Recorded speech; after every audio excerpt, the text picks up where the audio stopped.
feeling it. And I know we are so excited to be here this weekend. This is the first panel of the weekend. So just to get things underway, we do have a microphone. It's kind of far back in the audience. Thank you guys for pointing to it. There it is, all my Vanna Whites pointing to the microphone for whatever questions you might have. Are you guys ready to get this panel underway? Yeah! I love it. Yes. I love this side stage. All right, it is my absolute privilege to bring to the stage at this time. We have Jen and Sylvia, the Soska Twins!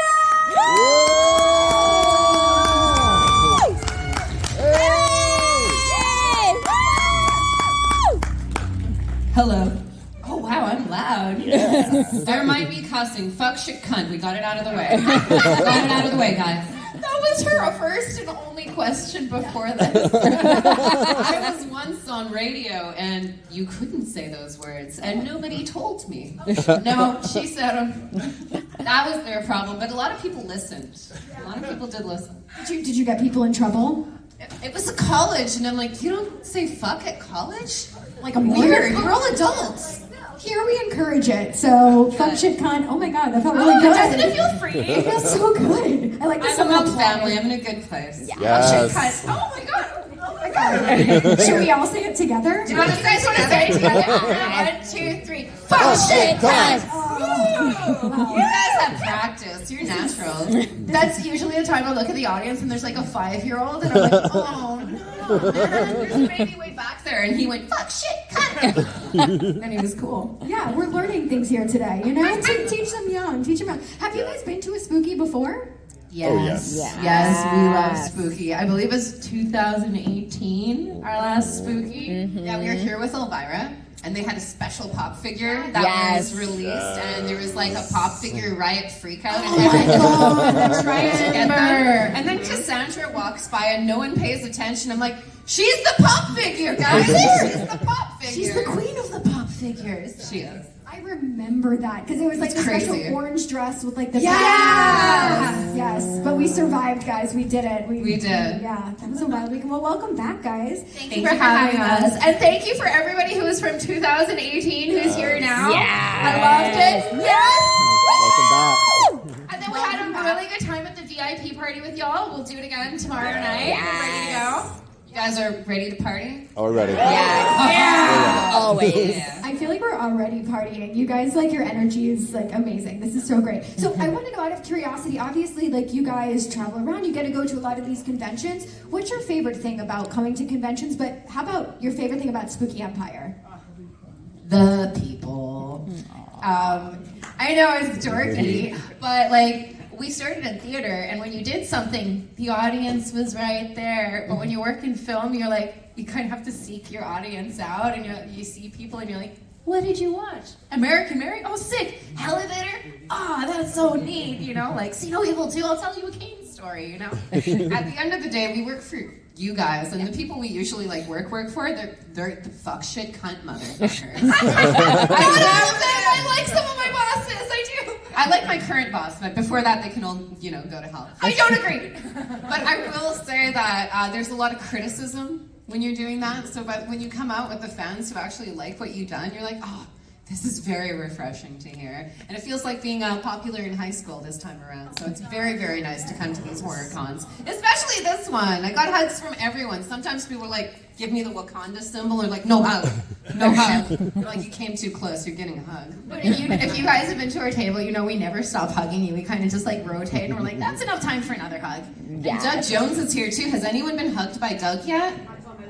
Yeah. A Doug hug? A Doug hug. He's a good hugger. Once we were at a con, he was in front of his table and we were in front of our table, and we were just hugging everybody. It was like Hug-a-palooza, and they were like, please go behind your table so people can walk by. He's the sweetest guy in horror. Next to him, we're a couple of bitches, honest. I haven't met him yet. I hope to get a Doug hug. So as an only child, not knowing what it's okay. Aww. No, it's fine. Sorry, oh my god. You saw the pity right away. I'm so sorry. No, it's okay, but it's probably why I have a therapist. But out of curiosity, like, what is it like for the two of y'all, like, working together, obviously being sisters and twins? What is that process like? Well, it's like having a best friend who's also 100% honest with you. She definitely pushes me to be my best artist or my best self, but it's a lot of the time it's two against the world, because when you're making a film, There's a lot of people that are like, I just want to quit on this. Like, it's tough, it's long, sometimes you're covered in blood, sometimes it's overnights.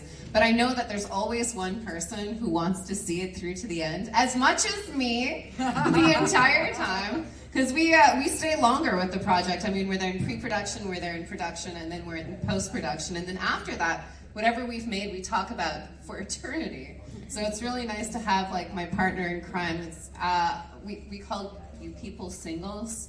Singular people. When people say, what's it like being a twin? I was like, I don't know. It's way better than waking up and being born and that's it. There's no identical copy of you. I mean, it sounds so depressing. Yeah, who do you describe your dreams to in the morning? Nobody? That's weird. Like, literally anything can happen. I'll be like, Jen, does this look normal on my elbow? And then we're like Googling it and we're like, okay.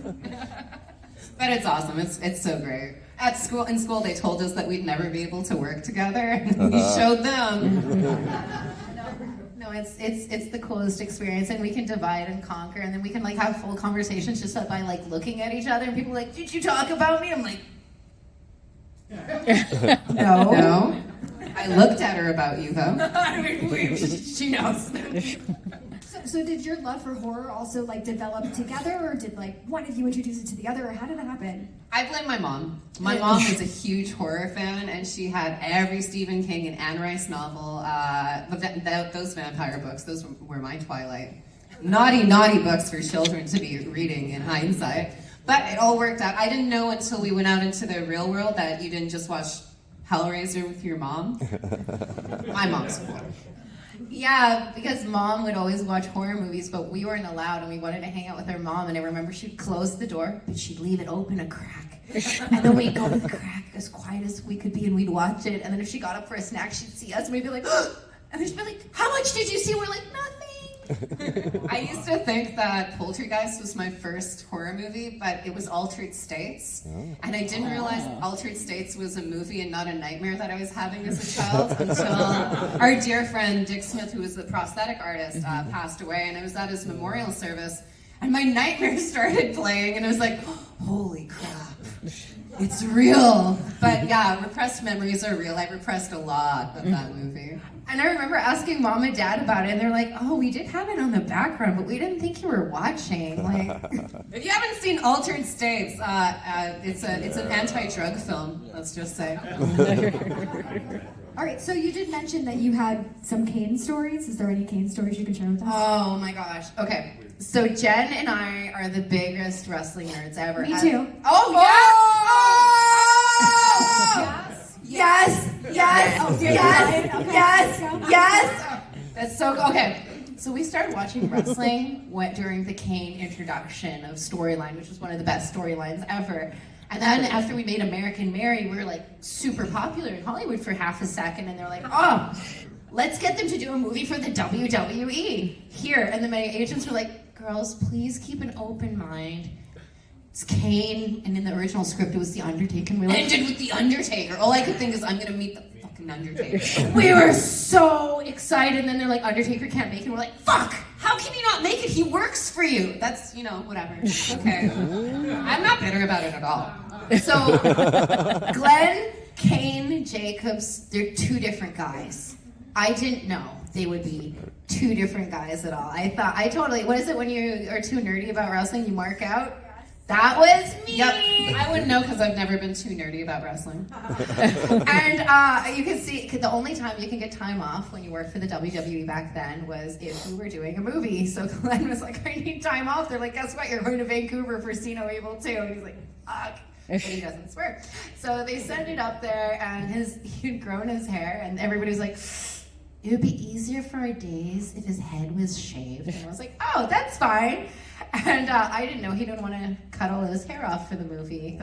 We did make him shave his eyebrows, though. They asked him to shave his eyebrows. They did it last time, and I've never shaved my eyebrows, but he said it took him like 1.5 years to have eyebrows normal again. Welcome to being a girl. And I remember he comes into the office and they just shaved his head, and first thing I say is a stupid joke, and I'm like, oh, great haircut. And he's like, I was like, uh-oh. I didn't do that one right. And then the first week was him all going around and mutilating people. And we had a script that we wrote, but the studio didn't really want it in there because they were like, we don't want too much character stuff for him.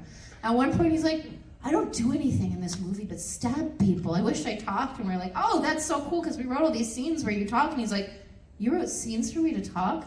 Why aren't we doing them? And we're like, well, the studio doesn't want it. He's like, well, I do. And he went over to the studio and got them all done. And we're like, oh, this is so cool. And because I had made a great first impression, I was like, you know what, Glenn? We're at a great opportunity right now. And he's like, how so? I was like, well, everybody thinks Jen and I are just like dumb bimbos. And he laughed. He's like, oh, nobody thinks that about you. Why did you laugh so hard, Glenn? And everyone thinks you're just some big meathead. And then he stopped laughing. And I was like, but nobody expects us to make a killer cool movie. So I gave him American Mary. I was like, just so you know why I got this job. We got this job. And he watched it that weekend. And he got so stoked. He's like, we're going to make a good movie? I was so excited about that. And I remember he went from being like, oh, I need time off, I need to get the hell out of this, to be like, we're using a phantom camera that shoots 300,000 frames a second. This is how we're going to set up the lighting here. Oh, when new guys would come to set, he's like, let me show you what it's like on set. He was such a gentleman. I'm so glad we worked with him because I don't think socially we would have ever become friends like in natural life. And when we got hired to make that movie, the last time I was really watching WWE was the Attitude Era. And I assumed that's why we were hired, because I'm like, oh, blood and tits and violence, yeah. No. At the time we got hired, they were in their soft R stage. You couldn't, if you said fuck, it had to be like, fucking birthday. It couldn't be fuck you, which was to hide your fucks. Yeah. So we would tell Glenn, you can improvise, and we'd be like, just don't say fuck and don't say cunt. And he said, well, as long as I don't say, I'm gonna crush your fucking hand, you cunt. And I was like, oh! He'd never said the C word before that. He was like you got the whole room to say it. Yeah, I did. Yeah, I did. If you guys came in late, you missed some really good swearing, but I think we'll still get to it. And then after he respected us as filmmakers, I decided to mark out again. I was like, so, can you teach me a wrestling move? And he's like, oh. So he taught me how to lock up. Nice. He taught me how to do an arm bar and how to get out of it. And then he passed us on to the Big Show. And then the Big Show was our next wrestler.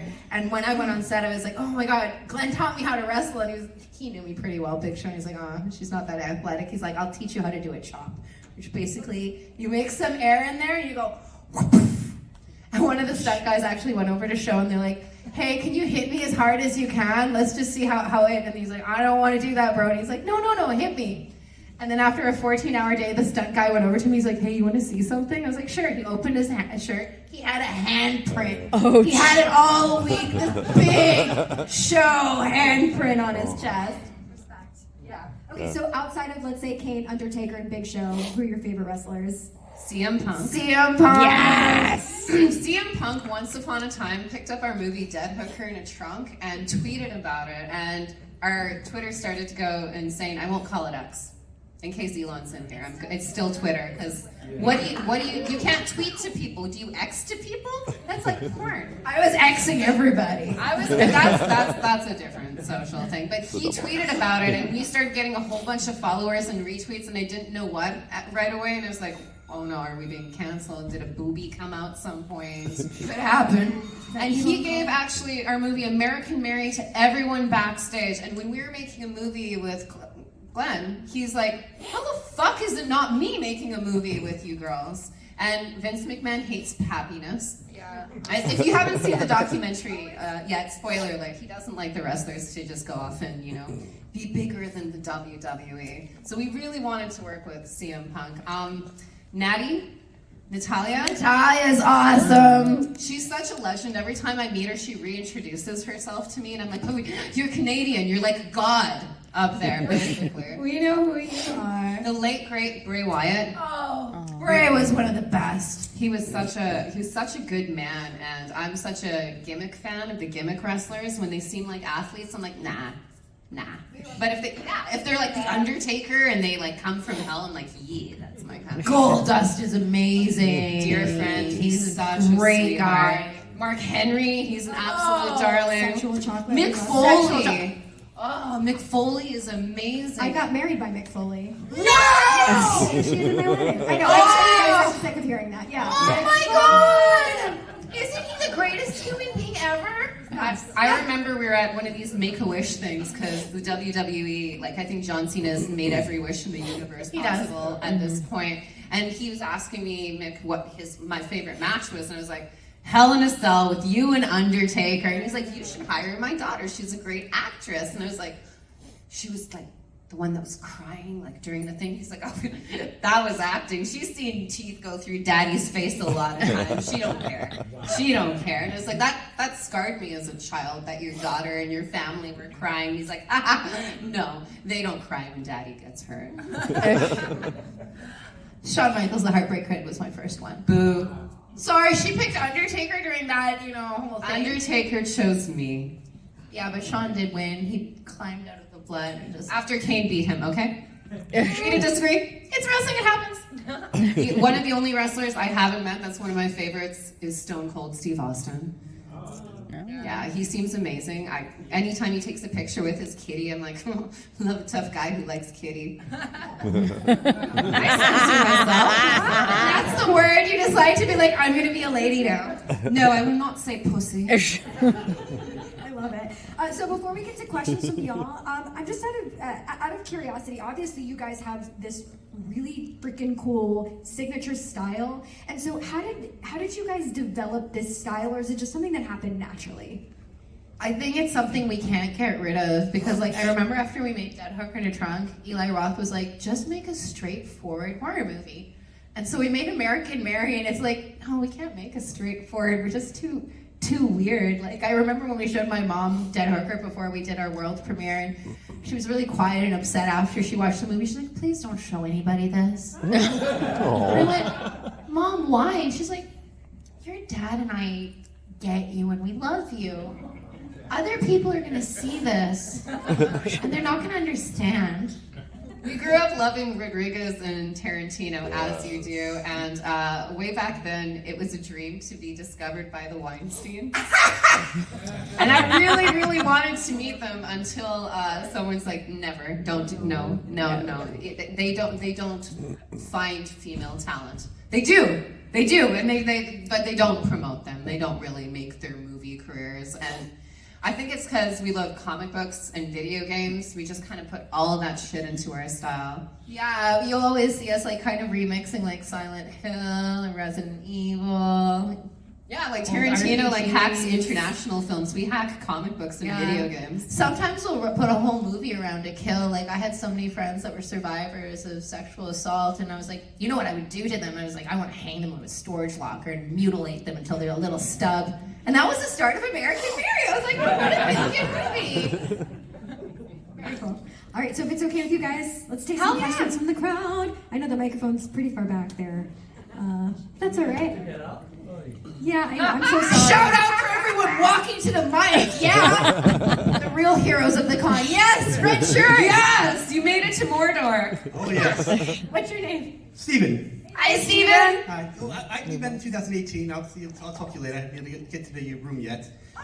Thank you. Thank you for returning just for us. I appreciate it. I very much did. I saw you guys coming at 6. I'm like, oh, I gotta get here at 6. Most of your movies you write and direct, but so I'm wondering when you had a movie come along like the Film Festival of Living Dead.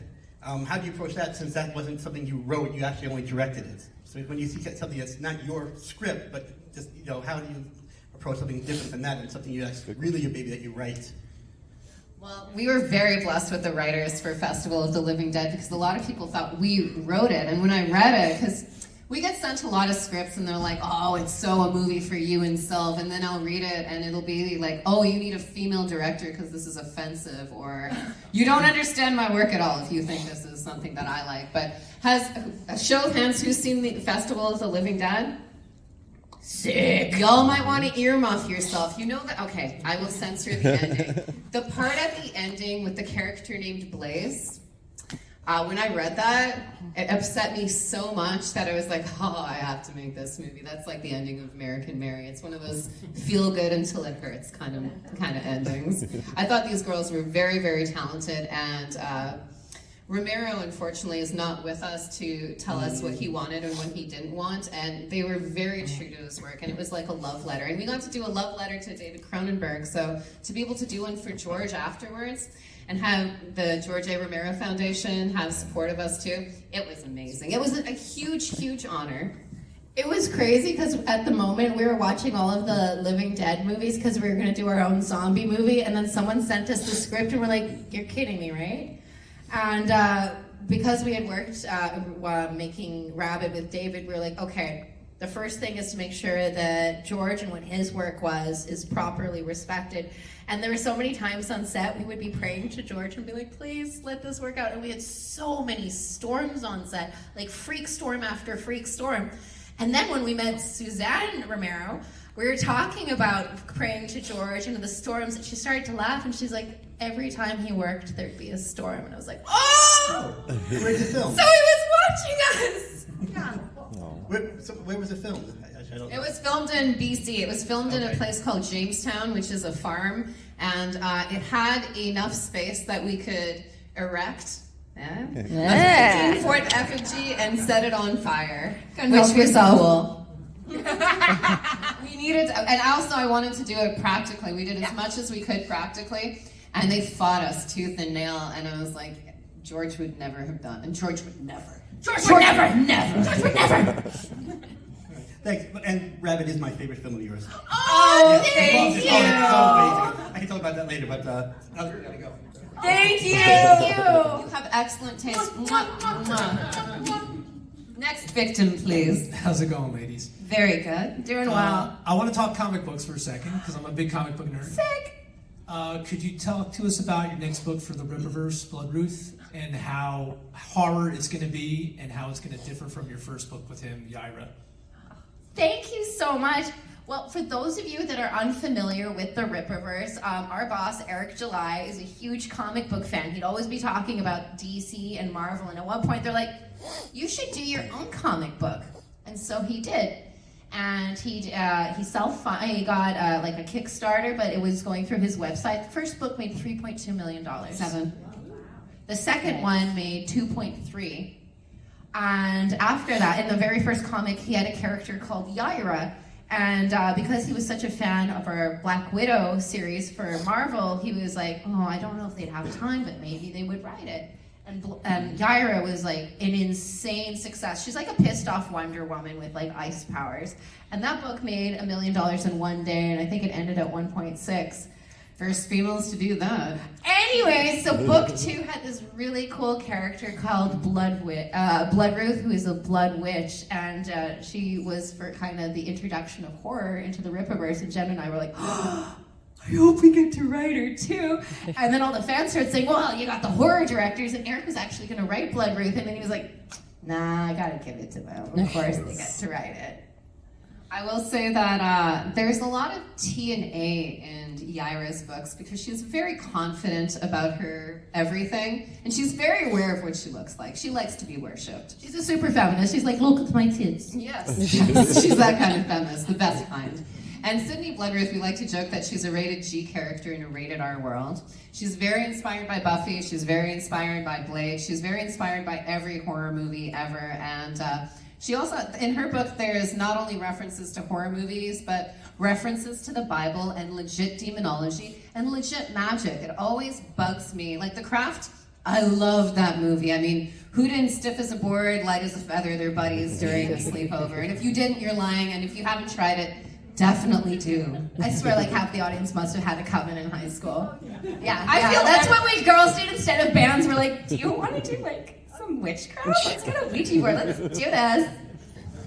Yeah, and Bloodruth, we wanted, as soon as we were going to write it, we knew we wanted to release it for Halloween, and man, it is definitely a book for adults unless you're raising a Soska sister. You just go ahead. They'll be fine. I mean, the kind of shit I turned out normal-ish, right? You are normal. And it's a 96-page book. It's available at rippaverse.com right now for as low as $15, and it's going to be shipping it next month. But yeah, it is a really cool book. We are doing live action also with the Rippaverse. They're doing an animated series. We actually have Dean Cain voicing one of the characters created by Chuck Dixon and Joe Bennett. Chuck famously wrote almost like every Batman story in the 90s. He did Punisher, and then he wanted to do a street level guy. we worked with Dean Cain on Vendetta with Big Show, and we're like, I love getting to beat the shit out of people. We're like, let's bring him back. We almost did a book for is it pronounced Zatanna for DC? Yeah. Yeah, no Zatanna fans in here. Oh, we're all Marvel fans, that's fine. No, all are Rippaverse fans, you're smart. And they ended up, very sad, but it happens, they just used our name to advertise DC for a while, which was weird because other writers that worked for them said that book was never going to happen. I'm like, they said this book is going to happen, and then it didn't. But we researched so much real-world magic and occultism, and Bloodruth is really kind of the Doctor Strange of our universe, and it was so nice to give her a book that just kind of sets up who she is, and what she can do. And you've only seen a very small taste of who she is, but she's one of the most important characters in our universe. Yeah. Thank you for the question. It's weird because my version of Open Mic Night is an autopsy. Anyway. So I know there's a lot of horror spin-offs of childhood favorites and teen favorites, like they have the Winnie the Pooh horror spin-off, the Pinocchio one coming out. Now I know that you've worked a number of times with Catherine Isabel, who everybody loves. Katie's the best. Yeah, but I was actually wondering, have you ever considered doing like a Josie and the Pussycat horror spin-off with her? Oh, so I don't know about we have a sequel. If you don't know, Okay. we met Catherine Isabel on Josie and the Pussycats. If you haven't seen that movie, that's one of the fucking greatest movies ever made. We got to see Josie and the Pussycats perform live, and du jour, they sang Backdoor Lover and to they us in the paid rain. us. And I remember Katie was there, and we're such big Ginger Snaps fans, and I went over to her, and she was so nice, and I was like, oh, one day I'm gonna write a movie about her. We love Josie and the Pussycats. I think we're part of their lore now, because they're like, those directors were extras and they met their actor, and then it's turned into a movie, and it kind of like occurred like that. But we did write a sequel. We did a sequel to Josie and the Pussycats with the original cast. It's not really our wheelhouse, so every time we try to go out of horror, people are like, but you're the American Mary twins. Are you sure? Are you sure? Who hasn't seen Josie and the Pussycats in here? I'm so happy for you because you get to experience it for the first time. And the funny thing is, it was made like in the 90s. It couldn't because we're so young. But it's so much more relevant today than even back then about the manipulation of the entertainment industry. Nobody manipulates through the entertainment industry, but it's amazing. And Alan Cumming in that, wonderful. Great question, Gabe. And I'd still kill Katie in it, just to make sure. It's got a little bit of horror in it. I'm like, bitch, you gotta die now. Hello. Hello, ladies. My name is Mark. Hi, Mark. My question is for screenwriting. Since everything feels so, played out already in horror genre, how do you write your pacing for suspense? How do you keep people on the edge?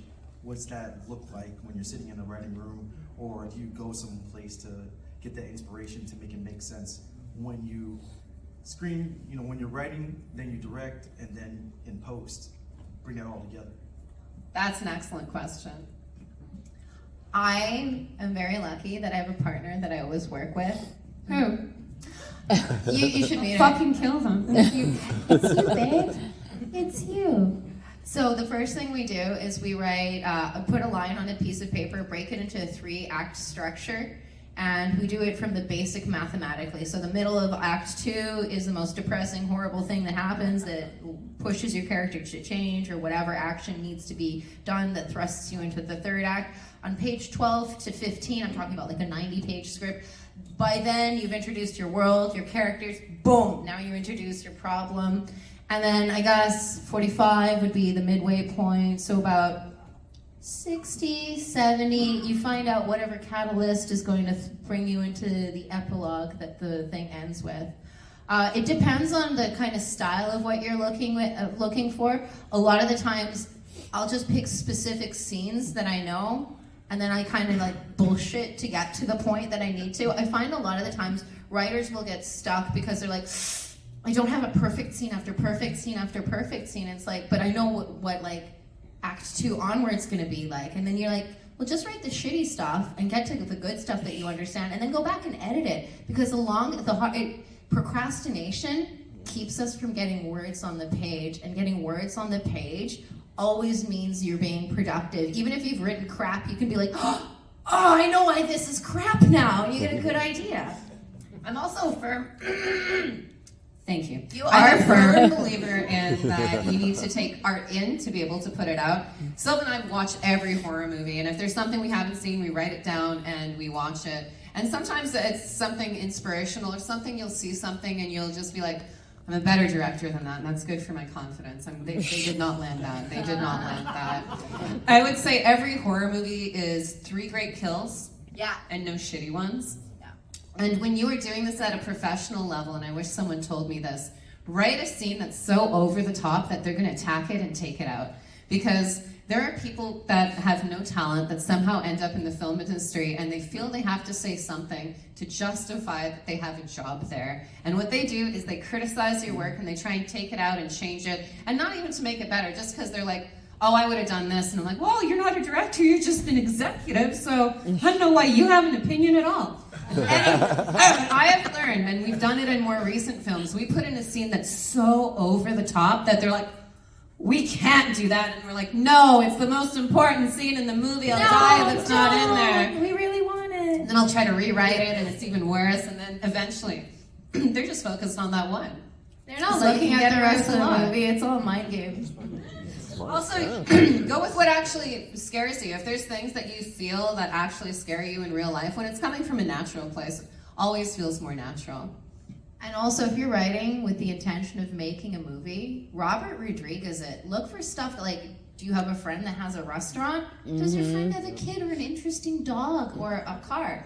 Put them all in a list of things that look like they're high production value and figure out a way to put them together so it's a movie. And then also, horror cons.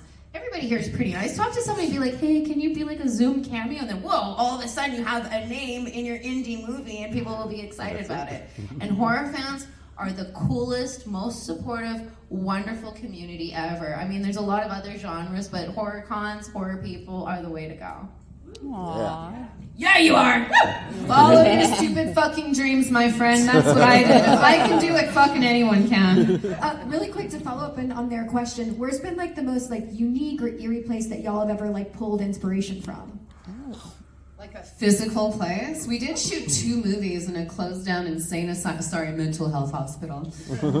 I wasn't treated very nicely. Riverview, and It was haunted. Like, there's even a moment where the cast went downstairs with Kane because they were looking for ghosts. I mean, while we were setting up a set upstairs, and they all came running upstairs, and they're like, there's ghosts down there. I really love international films because in Europe and like Asia, you're allowed to do really, really cool shit. Like Takashi Miike, all of his films are fantastic. And there's so many things that North America seems a little afraid to do. So I love to watch those films and try to like drag a little bit of that flair into our work as well. All right. I'm back because... Welcome back, Steve! What up? Just to let you know, I can talk to you girls all night about so many things. Oh, I can talk to you all night too, baby. I like a man with stamina. When I was a child, my grandfather took me to the very first WrestleMania. Oh, sick! So yeah, up in Madison Square Garden, top level, but it was great. Was that Hulk Hogan and Hulk Mr. Hogan, T? Hulk Hogan, Mr. T one, yep. Yeah. Yeah, that was a great one. But I love that you're a wrestling person. If you told me Mick Foley backstage, we would never made it. We would never made it up here. Girl, you wear the full package. We'll talk after. I was wondering if you have any influence from Alfred Hitchcock, because he always made cameos in his films. You two even show up pretty much in every your films, even in Living the last Rest of the Living Dead, because I believe, if I'm not mistaken, you're there like this when Ash is having her first trip. So I was wondering if that he was an influence for you to make you go in front of the camera beside in back of it. Well, I love acting, and that was one of my true loves. And I find now that I'm a director, I act way more because people are like, hey, you want to act? I'm like, fuck yeah, why not? But as an actor, you're always kind of begging for work. And when you're a twin, you kind of get typecast as, there's 2 of you. But when we get to throw ourselves in movies, we always like to be... In that one, we saved her life. Because she started tripping hard and she got out of the crowd. Otherwise, she would have died. Yep. In Rabid, We ruined her life.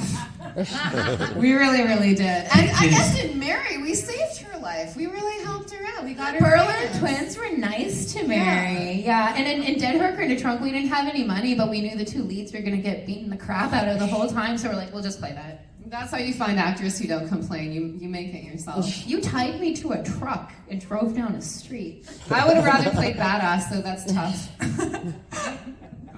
Your left arms are both beautiful, by the way. Oh, thank you. That's my parents' genetics. I'm glad they... I don't know, guys. The hand gesture was sufficient. Okay. Love you, Mom and Dad. Thank you. Hello.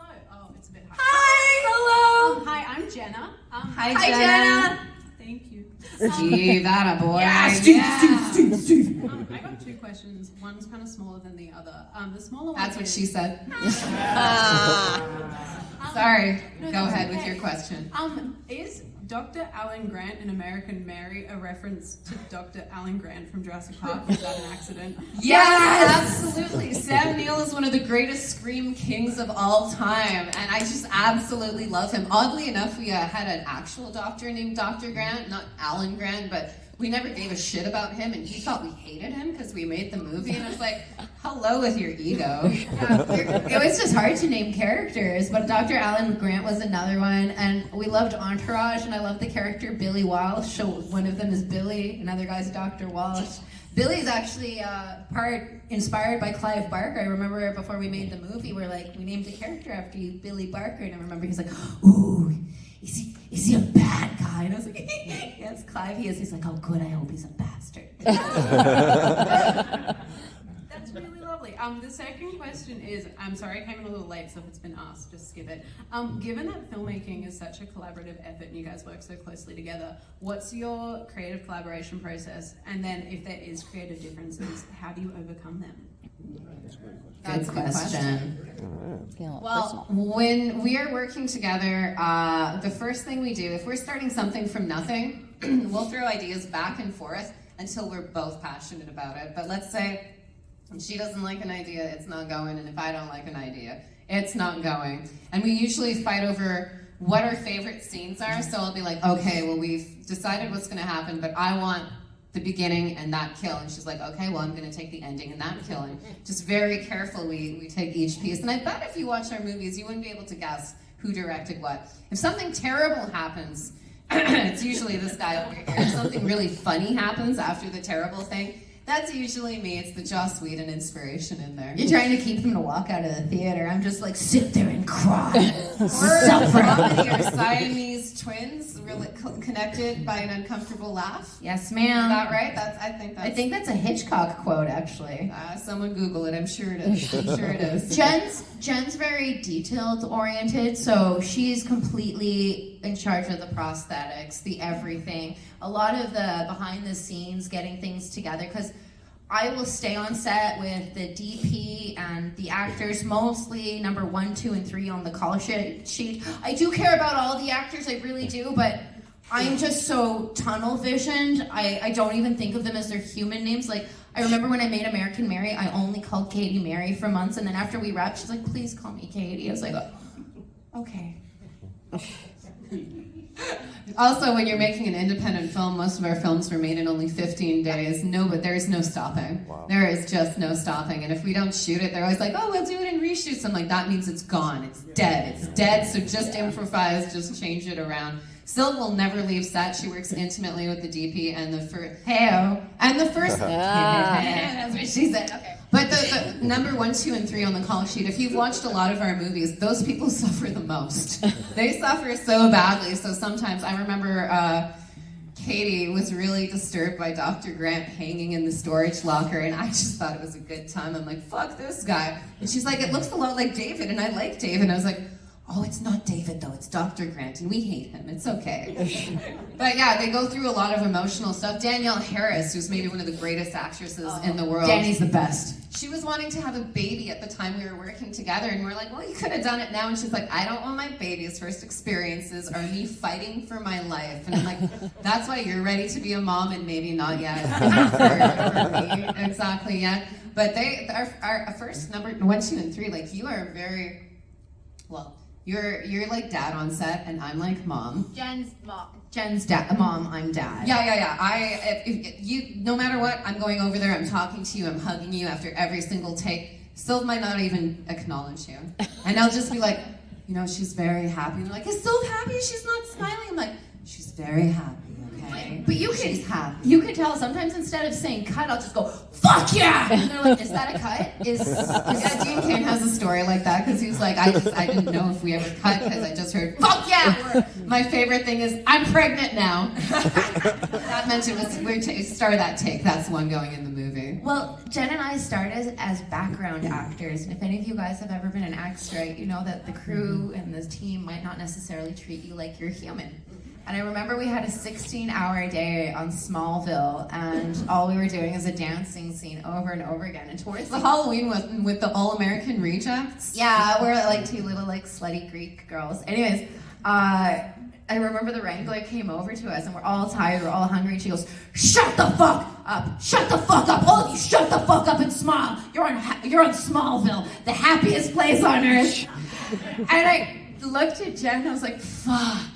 I was like, Jen, if we ever get the opportunity to have our own sets, let's make them fun. Let's make them happy. So like, even on our sets, we hug everybody. We remember their things. On Festival of Living Dead, because it was about a birthday, I got a birthday cake for everybody on my crew, everybody on my cast, anyone who had a birthday. We had like 50 birthdays during that shoot. Everyone was like, oh, fuck, we have to stop for another birthday song? Oh my God. But when people feel valued and you don't feel like the people that are like kind of at the top directing you are pieces of shit and assholes, it's a better experience and you work harder.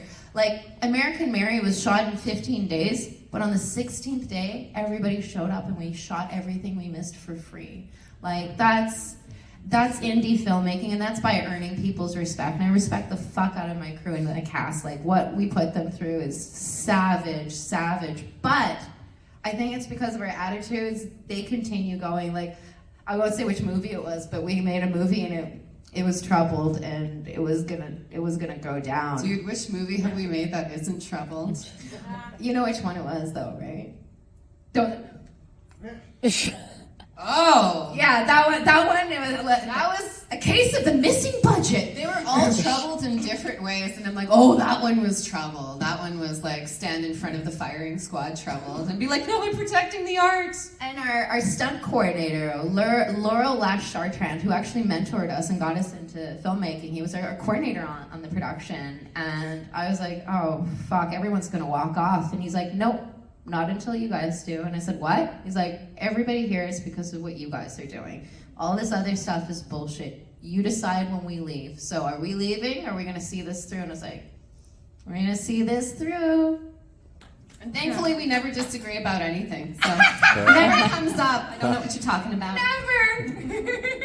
Thank you, Jenna. Those are good questions. Great question. All right, so we have 2 minutes left, and I saw someone else had a question. Did you want to ask your question, or you just... Why not? Go ahead. Welcome, new victim. Hello. Hi. So, I grew up with twins. My brothers are twins. Ooh. And Identical or fraternal? they are fraternal. Lucky. Was the younger one cooler as well? I can't say. Oh, good answer. You really do have twins in your life. Yes, because it goes like this. When they agree, they super agree. But when they find the one thing that they disagree on, that's when you need to bring a third party in to mediate. And I ended up being that mediator. So, do you have a mediator that you both agree on when you fully disagree on something that, okay, we're going to call this one person?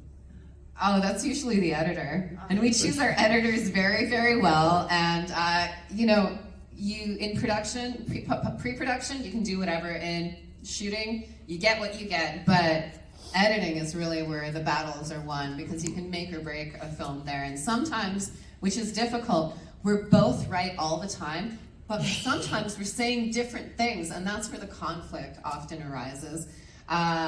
Richard Nord, he was the editor for The Fugitive. He edited Vendetta for us. He was amazing. He was such a good in-between, and he'd always be like, now I think that, or now I think that, or whatever. Also, I do something on set called You Owe Me One. Because they'll say she always forgets, because she'll say, I want this, and I don't want anything. And I'm like, you're an artist, you get what you want, but you owe me one. Yeah, I'll be like, oh, this is so difficult. She'll support me on something. She's like, but you owe me one. I'm like, yeah. And then later I'll be like, okay, we're doing this. She's like, actually. And like in the edit, I'm like, sometimes I veto it. I'm like, this is my one. This is the one. I'm gonna die on this hill. And I'm like, who gave you a one? It was me? Usually my note is if we can hang on something a little bit longer, because it's really important for me to have audience have a moment to cry. Yeah. In American Mary, when she's sewing herself up, I wanted a side angle and I wanted to hang on her eyes longer because I was like, when I watched this, I almost cry. But when we made it a little bit longer, that's what she said. I always cry. And I was like, oh, good. That's where the good catharsis comes in. You were right, Jen. What? Can you say that louder? Your mic cut out. Thank you. Well, fuck shit cunt. We're at the end. Fuck shit cunt! Fuck shit cunt! We're at the end of the panel. This has been so much fun. Thank you guys so much for being back here at Spooky. Before we, are you guys going back to your table after? Or are you going back tomorrow? What's the plan? We're gonna go back to our table and close this bitch down. Oh, yeah. And tomorrow, guys, we're doing a bloody photo shoot, and I'd love to see all of you wear clothes you don't give a fuck about, because I will destroy it. And I also will ask for your consent before I touch you, and yes, there will be touching.